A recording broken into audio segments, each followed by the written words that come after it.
My channel बच्चों, class 7 के लिए आज हम लोग का दूसरा वीडियो है time, motion and speed chapter का। तो हम लोगों ने कुछ चीज़ें हम लोगों ने पढ़ी थी पिछले वीडियो में। आज हम लोग उसके आगे का चीज़ हम लोग पढ़ते हैं। तो पिछले वीडियो में हम लोगों ने पढ़ा था कि एंशिएंट टाइम में भी लोग टाइम को मेज़र करते थे।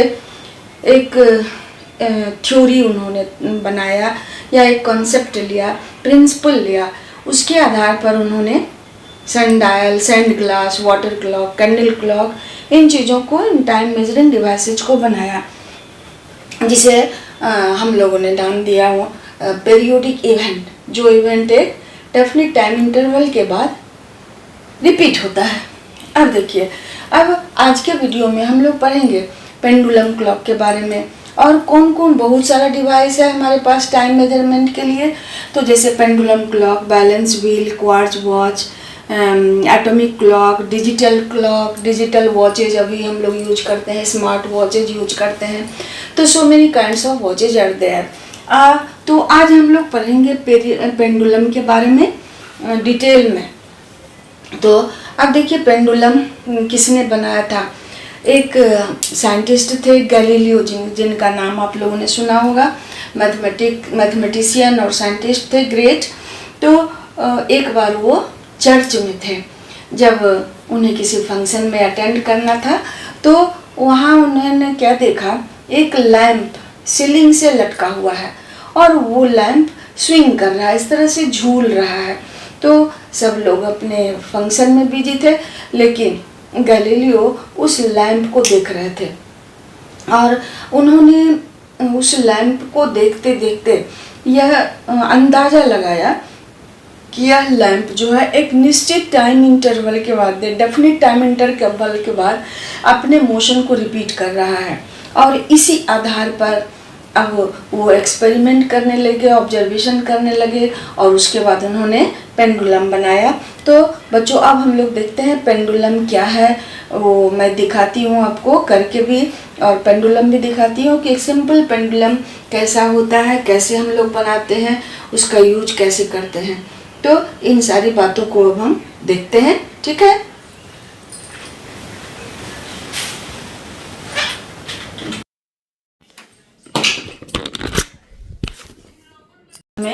अब हम लोग देखते हैं पेंडुलम क्लॉक को, जिसे गैलीलियो ने बनाया था।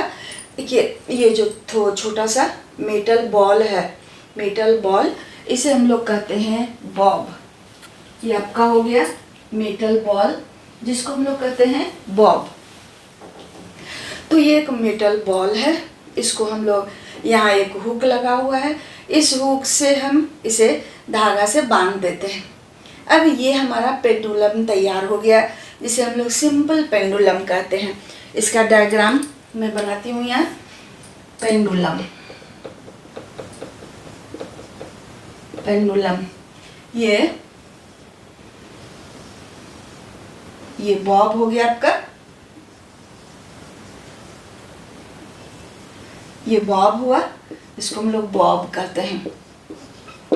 यहाँ ये हो गया, इस जगह जो है ये P, इसको हम लोग कहते हैं point of suspension, point of suspension इसको कहते हैं। ये धागा है। तो पेंडुलम चिल्ड्रन, ये हमारा पेंडुलम का डायग्राम हो गया और ये हमारा पेंडुलम सही में हो गया। अब जहाँ से ये पेंडुलम बंधा लटका हुआ है, ये जो पॉइंट है इसको हम लोग कहते हैं पॉइंट ऑफ सस्पेंशन, ठीक। ये हो गया मेटल बॉल, जो कि हेवी बॉल ब्रास का बना हुआ है, इसे हम लोग कहते हैं बॉब। अब यहाँ से पॉइंट ऑफ सस्पेंशन से बॉब के सेंटर तक के डिस्टेंस को हम लोग कहते हैं, यहाँ तक के लेंथ को हम लोग कहते हैं लेंथ ऑफ पेंडुलम। कहाँ से?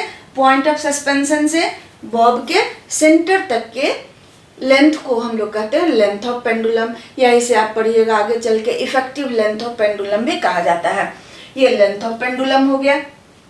अब जहाँ ये पेंडुलम, इसे हम लोग धागे से बांध के लटकाए हुए हैं, तो जिस जगह ये पेंडुलम रेस्ट में है, रुका हुआ है, उस पॉइंट को हम लोग कहते हैं मीन पोजीशन।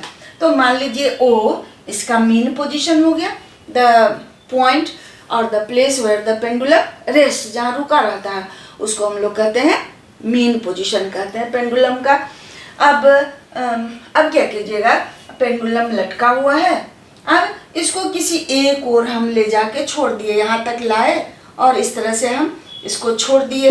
ये टू एंड फ्रो मोशन शुरू किया, इधर मीन पोजीशन के दोनों ओर टू एंड फ्रो मोशन शुरू किया। टू एंड फ्रो फ्रेज है, जानते ही होंगे इसका मीनिंग। तो ये टू एंड फ्रो मोशन शुरू किया किसके इर्द गिर्द, मीन पोजीशन के आगे पीछे ये ऑसिलेट करना शुरू किया पेंडुलम। तो मान लेते हैं यहाँ तक गया, ओ से ए तक आया ये बॉब, फिर ओ से ए तक, ए से फिर ओ तक, ओ से फिर बी तक, बी से फिर ओ तक आया। इस तरह से पेंडुलम मीन पोजीशन के दोनों ओर ऑसिलेटरी मोशन एग्जीक्यूट कर रहा है, ऑसिलेशन कर रहा है इस तरह से, ठीक। अब देखिए तो ये जो दो एक्सट्रीम पोजीशन है पेंडुलम का, जहाँ की मीन पोजीशन, जहाँ से कि वो एक ओर जाता है, उस एक्सट्रीम पोजीशन को हम लोग कहते हैं, उस एक्सट्रीम पोजीशन को नहीं बल्कि ओ से ए तक के लेंथ को हम लोग कहते हैं एम्पलीट्यूड, AMPLITUDE, एम्पलीट्यूड कहते हैं। तो किसको कहिएगा, ये जो डिस्टेंस है ओ से ए तक का या ओ से बी तक का जो लेंथ है उसको हम लोग कहते हैं एम्पलीट्यूड। तो जब pendulum to and fro motion करता है तो मीन पोजीशन से किसी एक ओर के लेंथ को, डिस्टेंस को हम लोग कहेंगे एम्पलीट्यूड कहेंगे। इस तरह से ये हो गया आपका एम्पलीट्यूड। ये सारा डेफिनेशंस आपको जानना चाहिए, पढ़ना होगा। एम्पलीट्यूड हुआ, अब देखिए तो मीन पोजीशन से किसी एक ओर के एक्सट्रीम पोजीशन तक के डिस्टेंस को हम लोग कहेंगे एम्पलीट्यूड। ये हुआ।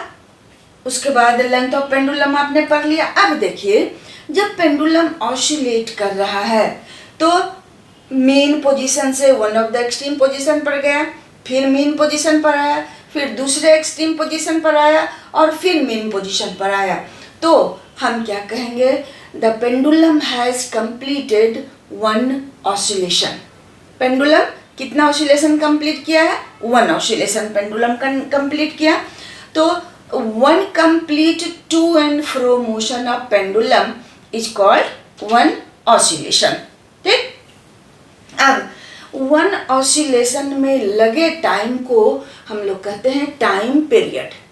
मतलब क्या, ओ से ए पर गया, फिर ओ पर आया, बी पर गया, फिर ओ पर आया, तो यहाँ तक जाने में जो लगा टाइम उसको हम लोग कहते हैं टाइम पीरियड।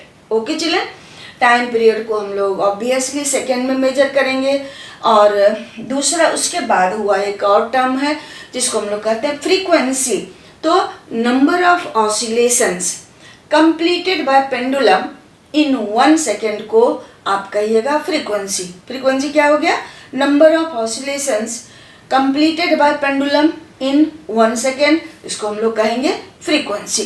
तो इस तरह से कितना टर्म आपने पढ़ा, बॉब, सबसे पहले तो पेंडुलम क्या है, फिर बॉब, फिर पॉइंट ऑफ सस्पेंशन, फिर लेंथ ऑफ पेंडुलम, फिर amplitude, okay, time period and frequency. इतना सारा डेफिनेशंस हमने पढ़ा।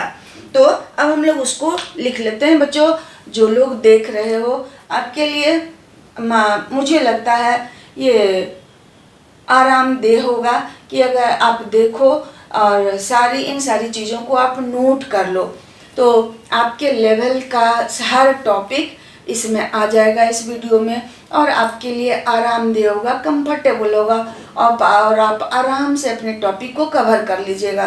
तो वीडियो भी तो मैं आप लोगों के लिए ही बनाती हूँ, तो ऐसी बात तो नहीं है कि मेरा वीडियो इतना अच्छा होता है कि बहुत दुनिया भर का लोग देखेगा।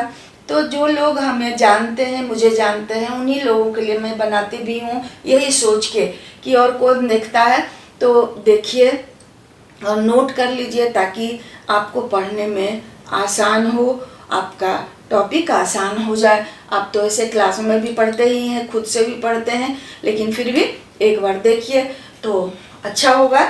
फिर अब हम लोग उन सारे डेफिनेशंस को देख लेते हैं।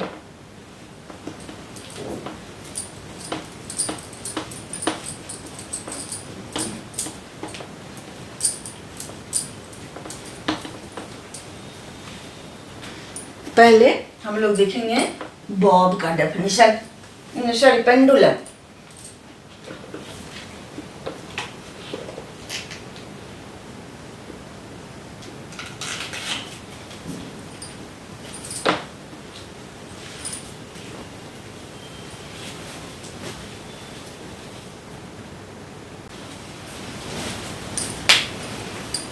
चलिए अब हम लोग देखते हैं पेंडुलम क्लॉक को, जिसे गैलीलियो ने बनाया था। ये जो छोटा सा मेटल बॉल है, मेटल बॉल, इसे हम लोग कहते हैं बॉब। ये आपका हो गया मेटल बॉल, जिसको हम लोग कहते हैं बॉब।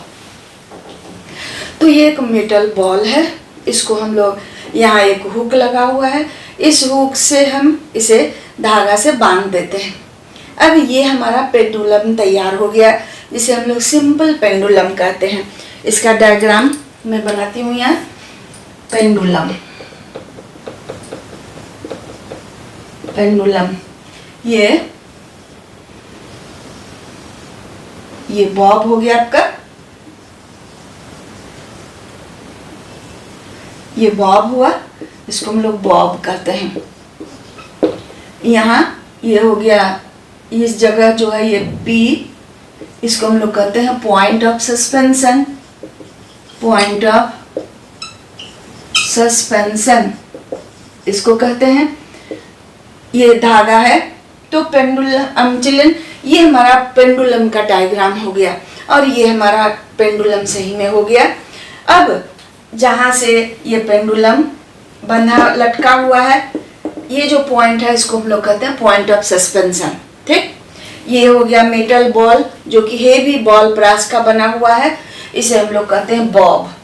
अब यहाँ से पॉइंट ऑफ सस्पेंशन से बॉब के सेंटर तक के डिस्टेंस को हम लोग कहते हैं, यहाँ तक के लेंथ को हम लोग कहते हैं लेंथ ऑफ पेंडुलम।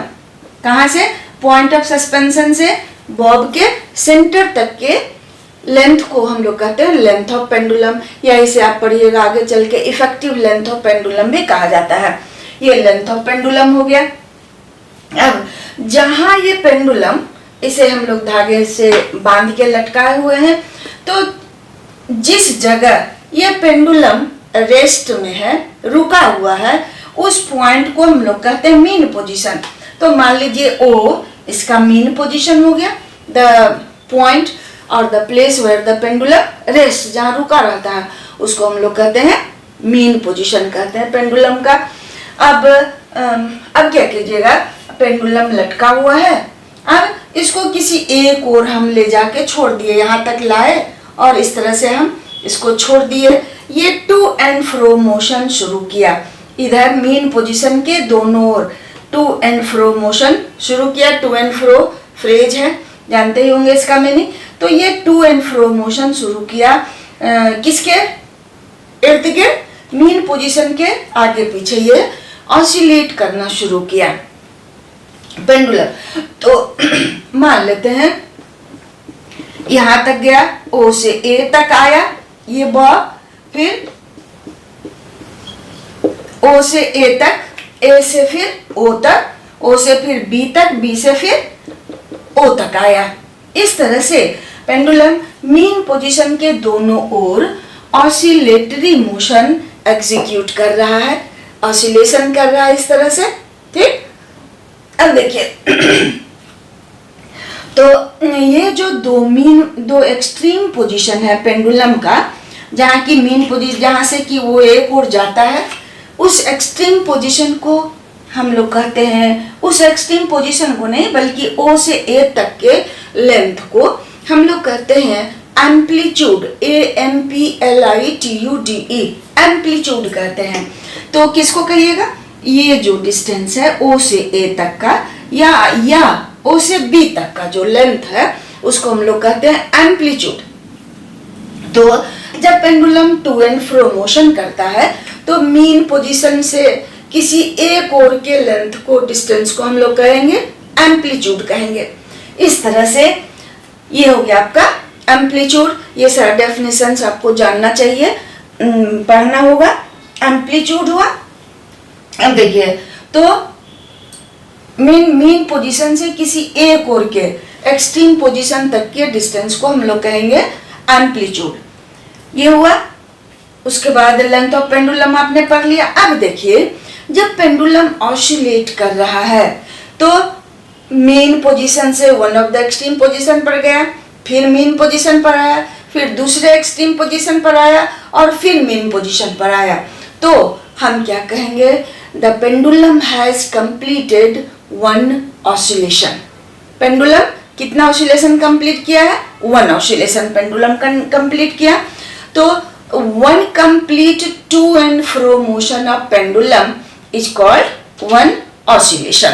ठीक, अब वन ऑसिलेशन में लगे टाइम को हम लोग कहते हैं टाइम पीरियड। मतलब क्या? ओ से ए पर गया, फिर ओ पर आया, बी पर गया, फिर ओ पर आया, तो यहाँ तक जाने में जो लगा टाइम उसको हम लोग कहते हैं time period. Okay children, time period को हम लोग ऑब्वियसली सेकेंड में मेजर करेंगे। और दूसरा उसके बाद हुआ एक और टर्म है जिसको हम लोग कहते हैं फ्रीक्वेंसी। तो number of oscillations completed by pendulum in 1 second को आप कहिएगा फ्रीक्वेंसी। फ्रीक्वेंसी क्या हो गया? Number of oscillations completed by pendulum in 1 second, इसको हम लोग कहेंगे फ्रीक्वेंसी। तो इस तरह से कितना टर्म आपने पढ़ा? बॉब, सबसे पहले तो पेंडुलम क्या है, फिर बॉब, फिर पॉइंट ऑफ सस्पेंशन, फिर लेंथ ऑफ पेंडुलम, फिर amplitude, okay, time period and frequency. इतना सारा डेफिनेशन हमने पढ़ा। तो अब हम लोग उसको लिख लेते हैं। बच्चों, जो लोग देख रहे हो, आपके लिए मुझे लगता है ये आरामदेह होगा कि अगर आप देखो और इन सारी चीज़ों को आप नोट कर लो, तो आपके लेवल का हर टॉपिक इसमें आ जाएगा इस वीडियो में, और आपके लिए आरामदेह होगा, कंफर्टेबल होगा, और आप आराम से अपने टॉपिक को कवर कर लीजिएगा। तो वीडियो भी तो मैं आप लोगों के लिए ही बनाती हूँ, तो ऐसी बात तो नहीं है कि मेरा वीडियो इतना अच्छा होता है कि बहुत दुनिया भर का लोग देखेगा। तो जो लोग हमें जानते हैं, मुझे जानते हैं, उन्हीं लोगों के लिए मैं बनाती भी हूँ, यही सोच के कि और कौन देखता है। तो देखिए और नोट कर लीजिए ताकि आपको पढ़ने में आसान हो, आपका टॉपिक आसान हो जाए। आप तो ऐसे क्लास में भी पढ़ते ही हैं, खुद से भी पढ़ते हैं, लेकिन फिर भी एक बार देखिए तो अच्छा होगा। फिर अब हम लोग उन सारे डेफिनेशंस को देख लेते हैं।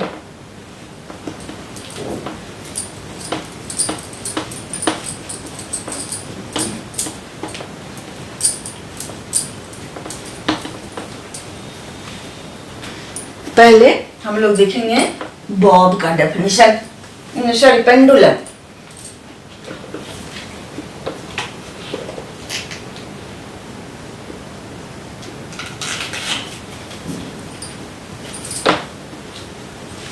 ये सारा डेफिनेशंस है, इन डेफिनेशंस को हम लोग नोट कर लेते हैं नोटबुक में, तो अच्छा होगा। तो पहला डेफिनेशन हो गया आपका क्या? पेंडुलम का। पेंडुलम है, उसके बाद हो गया आपका बॉब, फिर पॉइंट ऑफ सस्पेंशन। इसको नोट कर लेते हैं, आप नोट कर लीजिए। पॉइंट ऑफ सस्पेंशन हो गया। अब हम लोग देखते हैं और भी टर्म्स का डेफिनेशन। पॉज कर करके आप लोग लिख सकते हो।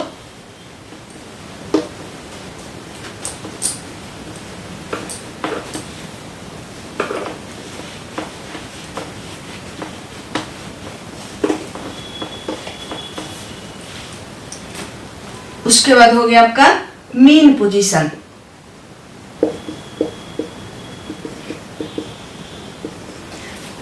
जिस जगह पेंडुलम रुका रहता है, रेस्ट में रहता है, उसे हम लोग मीन पोजीशन कहेंगे। The point where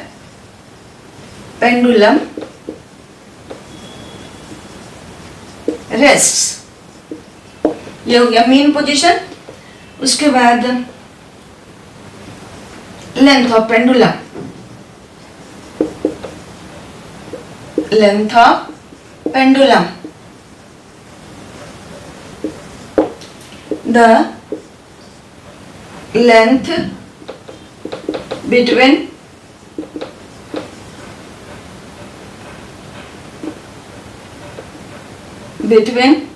point of suspension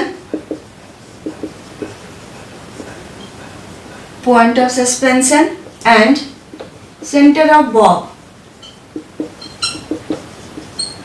centre of Bob को कहिएगा लेंथ ऑफ पेंडुलम। कहाँ से? जहां से पेंडुलम का स्ट्रिंग बना हुआ है और बॉब के सेंटर तक के लेंथ को हम लोग कहेंगे लेंथ ऑफ पेंडुलम। उसके बाद हो गया amplitude, maximum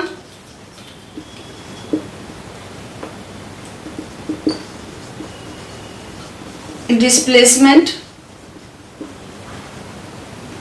of pendulum from its mean position। mean position is called amplitude। किसी mean position से किसी कोर के मैक्सिमम डिस्प्लेसमेंट को हम लोग कहेंगे एम्पलीट्यूड। उसके बाद वन ऑसिलेशन किसको कहिएगा? One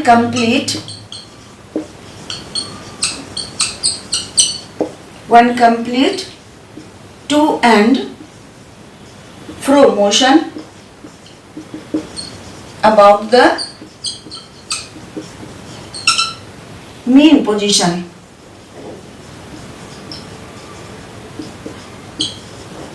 is called one oscillation। ठीक। अब जो है time period,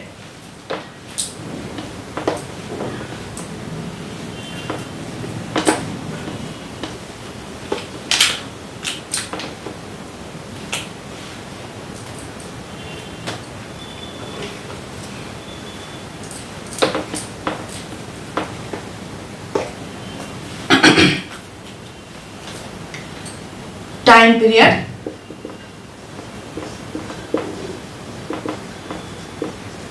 time taken to complete one oscillation को हम लोग कहेंगे टाइम पीरियड चिल्ड्रन।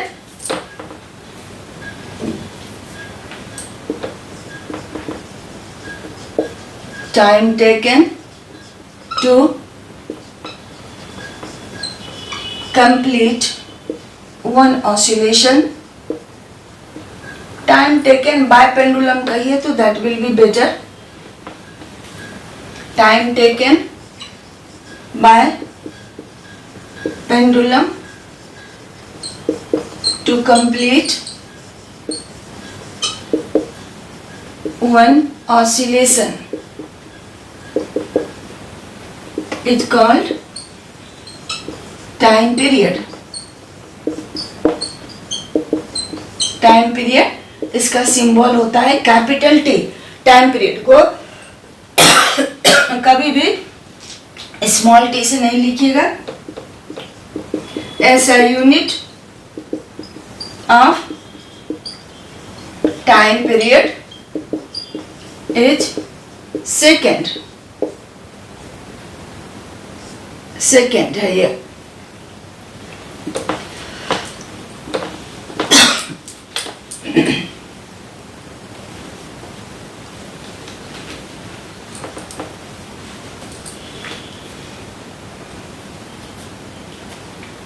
उसके बाद हो गया frequency, number of oscillations completed by pendulum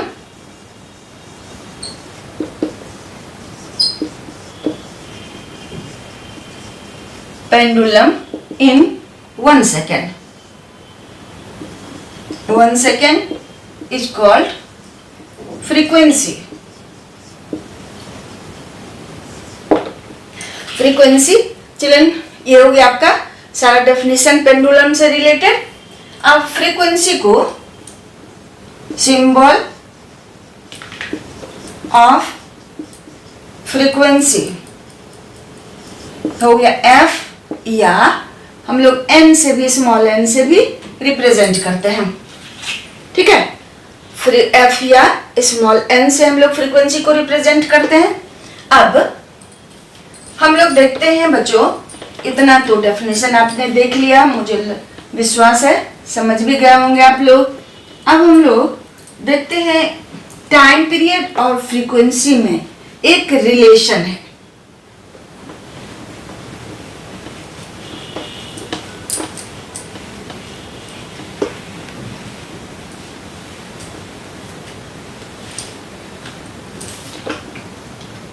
SI unit of frequency is hertz, HERTZ, hertz कहते हैं इसको। SI unit of frequency is hertz, HERTZ। ठीक है, तो इस तरह से ये हो गया आपका। अब देखिए टाइम पीरियड और फ्रीक्वेंसी में एक रिलेशन है। बच्चों ये सोचने वाली बात है कि टाइम पीरियड किसको कहिएगा? वन ऑसिलेशन में लगे टाइम को। तो अगर मान लेते हैं किसी पेंडुलम का टाइम पीरियड है 1 सेकेंड, इसका मतलब वो 1 सेकेंड में एक ऑसिलेशन पूरा करेगा। वो मीन पोजीशन से एक और गया, फिर गया मीन पोजीशन पर, दूसरी ओर गया, फिर मीन पोजीशन पर आया, तो उसको एक ऑसिलेशन पूरा करने में 1 सेकेंड लगा। अब मान लेते हैं दूसरा कोई पेंडुलम है जिसका टाइम पीरियड है 5 सेकेंड, यानी कि वो 5 सेकेंड में एक ऑसिलेशन पूरा करेगा। तो ऑब्वियसली ये 5 सेकेंड जिसका टाइम पीरियड है वो स्लो ऑसिलेट करेगा, और जिसका 1 सेकेंड है वो फास्ट ऑसिलेट करेगा। ठीक है, तो अगर टाइम पीरियड ज्यादा है तो फ्रीक्वेंसी कम होगा। एक ऑसिलेशन में लगा टाइम अगर ज्यादा है तो फ्रीक्वेंसी कम होगा। ऑब्वियसली 1 सेकेंड में नंबर ऑफ ऑसिलेशंस कम होगा। तो इस दोनों में क्या रिलेशन है? Relation between time period and frequency. Frequency, time period is equal to 1 upon frequency and frequency is equal to 1 upon time period. ये हमारा relation between time period and frequency है। मान लेते हैं कि एक क्वेश्चन हम लिखते हैं, time period of a pendulum is 2 second, what is its frequency? What is its frequency? तो अभी हमने क्या लिखा? Time period equal to 1 by frequency. Period आपका, तो टाइम पीरियड आपको दिया हुआ है क्या? 2 सेकेंड। निकालना क्या हमको? फ्रीक्वेंसी। तो फ्रीक्वेंसी इज इक्वल टू क्या कर दीजिएगा? 1/2। ये हो गया हर्ट्ज, 1/2 हर्ट्ज हो गया फ्रीक्वेंसी। तो उसी तरह से एक और क्वेश्चन हम लोग लिखते हैं।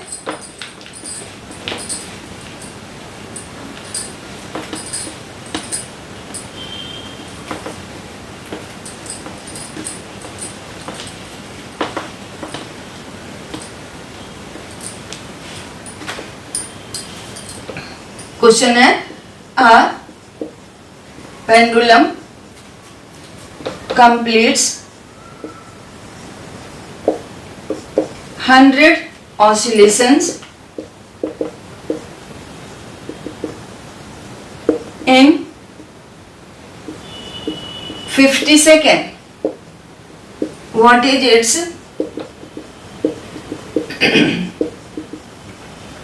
time period and frequency? Frequency और टाइम पीरियड इसका क्या है? तो क्या कहते हैं, पेंडुलम कंप्लीट्स 100 ऑसिलेशंस इन 50 सेकेंड। तो टाइम पीरियड कैसे निकलेगा? 1 सेकेंड में number of oscillations unitary method से इन 50 सेकेंड नंबर ऑफ ऑसिलेशंस कितना हो गया 100, तो इन 1 सेकेंड नंबर ऑफ ऑसिलेशंस 100/50 यानी कि 2 ऑसिलेशन हो गया। तो 1 सेकेंड में नंबर ऑफ ऑसिलेशंस 2 हो गया, यानी कि फ्रीक्वेंसी हो गया कितना 2 हर्ट्ज। तो टाइम पीरियड कितना हो जाएगा 1/2, सॉरी टाइम पीरियड हो गया 1/2 सेकेंड। 50 सेकेंड में 100 ऑसिलेशन, ऑब्वियसली एक ऑसिलेशन में आधा सेकेंड लगेगा, 0.5 सेकेंड लगेगा, तो इस तरह से निकल गया। तो बच्चों आज हम लोगों ने पेंडुलम पढ़ा, और एक चीज और हम लोग थोड़ा सा देख ही लेते हैं। मान लेते हैं कि हमें किसी पेंडुलम का टाइम पीरियड निकालना है, how to get measure the time period of a pendulum. तो क्या करते हैं हम एक पेंडुलम इस तरह से लिए, इसको किसी स्टैंड से इस तरह से बांध देंगे, ठीक है। अब क्या करते हैं कि स्टॉप वॉच लेते हैं, स्टॉप वॉच, और पेंडुलम को पहले हम ऑसिलेट करा दिए इस तरह से, पेंडुलम ऑसिलेट करने लगा। अब क्या करेंगे स्टॉप वॉच शुरू कर देते हैं, और जब स्टॉप वॉच जैसे ही शुरू कीजिएगा तो नंबर ऑफ ऑसिलेशंस काउंट करना शुरू करेंगे। अब देखिए 1 2 3 4 5 6 7 8 9 10 11 12 13 14 15 16 17 18 19 20। तो 20 ऑसिलेशंस में मान लेते हैं क्योंकि स्टॉप वॉच मेरे पास अभी है नहीं, तो 20 ऑसिलेशन में मान लिए कि 40 सेकेंड लगा, ठीक है। 20 ऑसिलेशन में 40 सेकेंड लगा, तो एक ऑसिलेशन में कितना टाइम लगेगा निकल जाएगा 2 सेकेंड लगा। इस तरह से हम किसी पेंडुलम का टाइम पीरियड निकाल सकते हैं चिल्ड्रन। सो मैं आप लोगों के लिए ही वीडियो बनाती हूँ, ये मेरा हार्ड वर्क सिर्फ आप लोगों के लिए है, और देखिए समझिए और अप्रिशिएट भी कीजिए। बच्चों आपको समझ में नहीं आता होगा मैं क्या बोल रही हूँ कि छोटे हैं आपको सब्सक्रिप्शन एंड ऑल समझ में नहीं आता होगा, लेकिन जब वीडियो देखोगे नीचे में सब्सक्राइब आएगा लिखा हुआ, उसको छू दीजिएगा, प्रेस कर दीजिएगा, सब्सक्राइब हो जाएगा। तो आप लोगों के लिए ही बनाती हूँ, आप लोग को इससे बेनिफिट हो और मुझे अप्रिसिएशन मिले, ये बहुत बड़ी बात है। तो बच्चों देखो वीडियो देखिए, मैं सिस्टमेटिकली हर टॉपिक का बना दूंगी, और आप देखिए ये फ्री ऑफ कॉस्ट है, मैं अब तो फी नहीं मांग रही किसी से, और ना तो कोई देने वाला है। तो just for the sake of you all और फॉर माई सेल्फ, अपने को बिजी रखने के लिए, और बिजी रखना में भी अगर अपने काम का थोड़ा सा अप्रिशिएशन मिलता है तो अच्छा लगता है। तो सुनिए, समझिए, पढ़िए और थोड़ा सा कमेंट भी कीजिए, तो बच्चों अच्छा लगेगा। और अगर कुछ डिस्क्रिपेंसी हो लगे आपको कि नहीं समझ में आ रहा है या नहीं समझे, तो कमेंट बॉक्स में लिखिए, मैं फिर से इस पर बना दूंगी, मैं फिर से समझा दूंगी। So thank you everyone for listening me.